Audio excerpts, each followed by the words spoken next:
ये खबर नहीं, दर्द है उस बेबसी का जिसे कोई गरीब ही शायद महसूस कर सकता है। कहते हैं कि गरीबी से बुरी इस दुनिया में कोई चीज नहीं है और शायद गरीबी से बड़ा अभिशाप कोई नहीं है।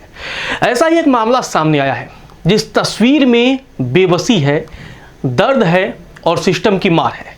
जहां गरीबी और सिस्टम से जूझता एक शख्स प्रचंड गर्मी में अपनी बहन की लाश को कंधे पर रखकर कब्र से बैंक तक का डरावना सफर तय करता है।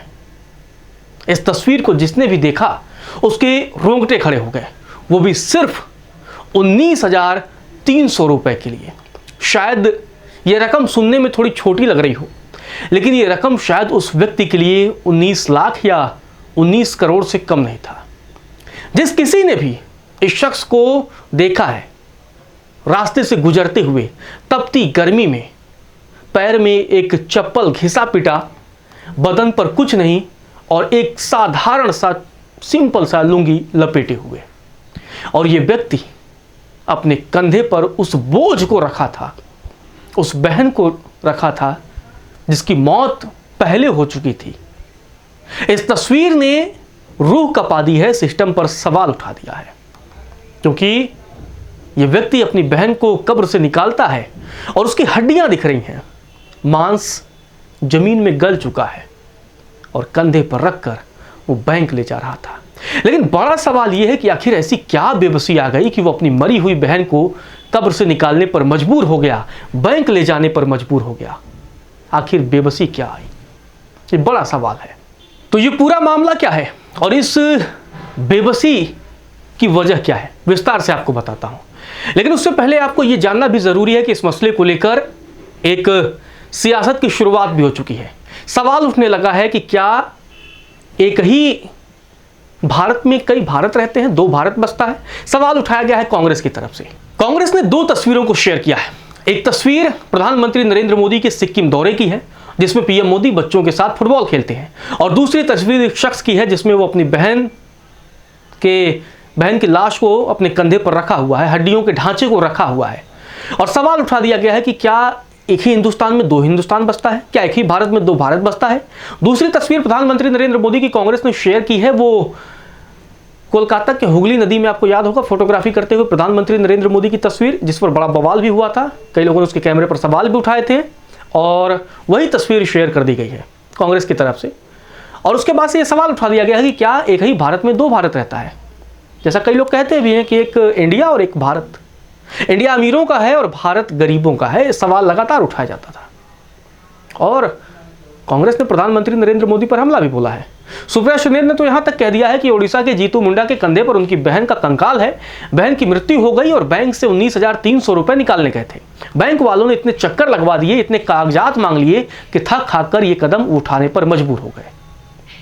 लेकिन सुप्रिया सुले आगे कहती है कि इन्हीं बैंकों से धन्ना सेठों के 16 लाख करोड़ रुपए माफ होते हैं, लेकिन यही बैंक एक गरीब को इस तरह मजबूर कर देते हैं।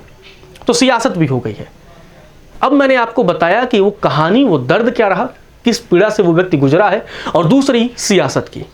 अब आते हैं सीधा उस कहानी पर कि आखिर ये पूरा मामला क्या है। तो दरअसल ये पूरा मामला है उड़ीसा के क्योंझर स्थित डियानाली गांव का, जहां पर एक व्यक्ति रहता है, नाम है जीतू मुंडा। आदिवासी व्यक्ति है और ये अपनी बहन के कंकाल को कंधे पर उठाकर बैंक ले जा रहे हैं, और इसी का वीडियो सोशल मीडिया पर वायरल हो रहा है। जी हाँ, इसी का वीडियो वायरल हो रहा है। बताया जाता है कि वो अपनी अपनी बहन के नाम पर जो उनका बैंक अकाउंट होता है उसमें पैसे होते हैं, चंद पैसे होते हैं, 19,300 रुपए निकालने होते हैं। लेकिन बैंक के कर्मचारियों ने इन्हें इतना दौड़ाया कि उसके बाद बैंक ये मजबूर हो गए और मरी हुई बहन के कंकाल को निकालते हैं और उठाकर बैंक की तरफ पहुंचते हैं। यह कहानी सिर्फ ओडिशा के क्योंझर की नहीं है, यह कहानी भारत में कई बार आती है, क्योंकि भारत का जो गरीब तबका है उसकी ऐसी भावात्मक कहानियां कई बार निकलकर सामने आती हैं। ऐसी तमाम तस्वीरें हमने देखी हैं। और वो तो भला हो सोशल मीडिया का कि जहां छोटे से जगह से भी खबर चर्चा में आ जाती है, नहीं तो बड़े बड़े टीवी चैनलों पर इस बात की ही चर्चा होती रहती है कि आज बड़े बड़े एक्टर्स ने क्या खाया, क्या पिया, किसके साथ डेटिंग चल रही है, किसके साथ ब्रेकअप हो रहा है, किसके साथ डाइवोर्स हो रहा है, या किसकी सरकार बन रही है, किसकी सरकार आएगी, किसकी सरकार जाएगी, कौन मुख्यमंत्री बनेगा, कौन पर्ची से मुख्यमंत्री बनेगा, कौन कैसे मुख्यमंत्री बनेगा, इन सारी चीज़ों की चर्चा होती रहती है। लेकिन ये खबर अब चर्चा के केंद्र में है। और अब बैंक पर सवाल उठा तो उसके बाद से उड़ीसा ग्रामीण बैंक की तरफ से क्लेरिफिकेशन भी आया है और बताया गया है कि क्योंझर स्थित जो मल्लीपोशी शाखा है और जो उत्पीड़न की खबर है वो भ्रामक है। बैंक की तरफ से यह भी बताया गया है कि कथित तौर पर जो नशे में धुत था जीतू मुंडा नशे में धुत था, ये बैंक ने बताया और कहा कि अपनी बहन कलारा मुंडा के खाते से पैसे निकालने की वो मांग कर रहा था, लेकिन नियमों के मुताबिक उसे मना कर दिया गया। शाखा प्रबंधक की तरफ से यह भी कहा गया है कि उन्हें पैसे निकालने का अधिकार नहीं है क्योंकि खाता किसी और व्यक्ति का है। जिसके बाद जीतू मुंडा चिल्लाने लगा और बवाल काटने लगा। और जीतू मुंडा से जब बैंक ने उसकी बहन के बारे में पूछा तो उसने शुरू में कहा कि वो कोमा में है और बैंक नहीं आ सकती। इसके बाद जब मैनेजर से बातचीत होती है तो समझाया कि ऐसी सिचुएशन में जो खाता धारक है यानी उनकी बहन की सहमति के बिना पैसा नहीं निकाला जा सकता है। और किसी भी अप्रिय घटना की स्थिति में अगर ऐसा कुछ होता है कि उसका डेथ होता है तो डेथ सर्टिफिकेट चाहिए, मृत्यु प्रमाण पत्र दीजिए। उसके बाद बैंकों का जो गाइडलाइन है बैंकों की, उसके मुताबिक खाते का निपटान किया जाएगा और पैसा दिया जाएगा। लेकिन बैंक का यह कहना है कि इसके बाद जीतू मुंडा का जो व्यक्ति है वो चिल्लाते हुए बैंक से निकल जाता है और ये कहता है कि पैसे लेकर रहेगा। कुछ समय बाद वो एक सड़ी हुई लाश को बैग में भरकर बैंक के सामने रख देता है जिसे कुछ दिन पहले दफनाया गया था। उसने लाश को अपनी बहन का बताकर उसके खाते से पैसे की मांग की।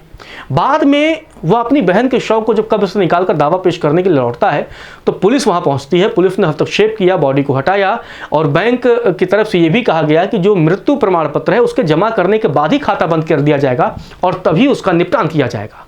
तो ये बैंक की तरफ से ओवरऑल इस पूरे मसले की सफाई थी।